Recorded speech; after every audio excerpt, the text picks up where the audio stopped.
Bonjour, mesdames et messieurs. Bienvenue dans ce flash d'information. Commençons par cette audience du chef de l'État. Hier jeudi, le président Alassane Ouattara a reçu le ministre marocain des Affaires étrangères et de la coopération internationale. La coopération et l'excellence des relations entre les deux pays étaient au cœur des échanges. Le ministre marocain des Affaires étrangères était également porteur d'un message du roi Mohamed VI.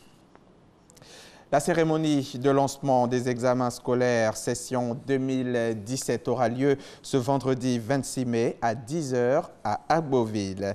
Et puis, long de 269 mètres, il est le plus gros navire que le port autonome d'Abidjan vient d'accueillir. Le port autonome, qui se veut plus compétitif au plan international, a initié il y a quelque temps déjà des travaux d'élargissement et d'approfondissement du canal de Vridi. Les résultats sont déjà visibles. Ce bateau gros porteur est là aujourd'hui. Il a été accueilli par le ministre des Transports, Amadou Koné. Un bateau long de 269 mètres accosté au port autonome d'Abidjan. Une grande première en Côte d'Ivoire. La présence de ce navire au quai 23 du terminal à conteneurs du port autonome d'Abidjan est le résultat des travaux en cours sur le canal de Vridi. Depuis 2015, le gouvernement a entrepris des travaux d'élargissement et d'approfondissement de cette porte d'entrée du port, venu accueillir ce navire qui peut transporter jusqu'à 5000 conteneurs de 40 pieds. Le ministre des Transports exprime sa satisfaction. Ça montre que le programme qui a été établi est en train de s'exécuter. Le port, c'est plus de 20 millions, 23 millions de tonnes annuelles. Donc nous ambitionnons d'avoir des volumes beaucoup plus importants. Mais pour ce faire, il fallait faire ces investissements. Et le fait que ce navire, aujourd'hui, malgré que les travaux ne soient pas achevés, a pu venir jusqu'ici, donc au port d'Abidjan, montre bien que les choses se passent bien et que donc très bientôt, de plus en plus de navires de cette taille, avec un tirant d'eau plus important, vont accoster ici. Donc d'ici 2-3 ans, le port d'Abidjan fera partie des ports à haute capacité sur le continent. Cela est très important pour nous. Les travaux d'élargissement et d'approfondissement du canal de Vridi prendront fin en 2019 pour un coût total d'investissement de 1200 milliards de francs CFA. À terme, le port autonome d'Abidjan pourra être plus compétitif au niveau international et accueillir des navires de plus de 300 mètres de long. En plus du canal de Vridi, d'autres travaux sont en cours en vue d'améliorer la qualité des infrastructures du port autonome d'Abidjan. Il s'agit entre autres de la construction des voies de desserte supplémentaires, la réalisation du parking et la modernisation des chemins de fer en zone portuaire. Les maisons digitales, ce sont ces espaces de formation aménagés pour initier à l'intégration les femmes de divers secteurs d'activité.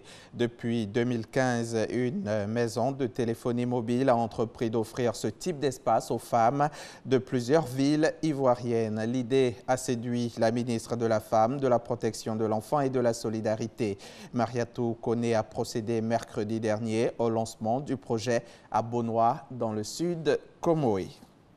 En Éthiopie, l'opposant Jonathan Testafaye a été condamné jeudi 25 mai à de la prison ferme. Ce porte-parole d'un important parti d'opposition, le Parti bleu, avait été arrêté en décembre 2015 après avoir publié sur Facebook une série de posts soutenant les manifestations de 2015 et 2016 en pays Oromo. Le pouvoir avait dénoncé ces manifestations comme étant manipulées par des groupes extrémistes basés à l'étranger. En Tunisie, s'ouvre ce vendredi matin, 26 mai, le procès de l'attentat de Sousse. C'était il y a presque 2 ans, le 26 juin 2015. Un étudiant tunisien, Saifeddine Rezghi, avait surgi sur la plage de l'hôtel Impérial Maraba et tiré sur les vacanciers à la Kalachnikov, faisant 38 morts, tous des touristes étrangers. L'attaque a été revendiquée par l'organisation État islamique.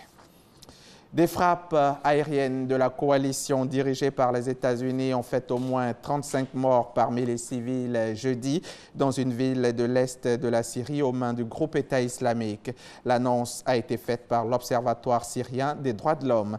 Parmi les personnes tuées figurent au moins 26 parents de combattants de l'EI, des Syriens mais aussi des Marocains. Les 9 autres sont des civils syriens dont 5 sont des enfants.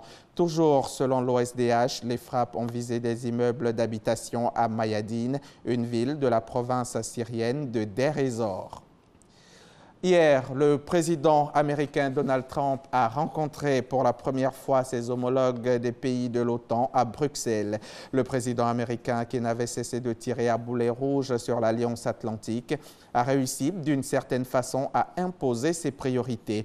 Durant les 3 heures qu'a duré le dîner de travail, les 28 chefs d'État et de gouvernement ont donc avant tout échangé sur leur défense militaire et sur la lutte contre le terrorisme. Fin de ce flash. Rendez-vous à 13 h pour le point complet de l'actualité.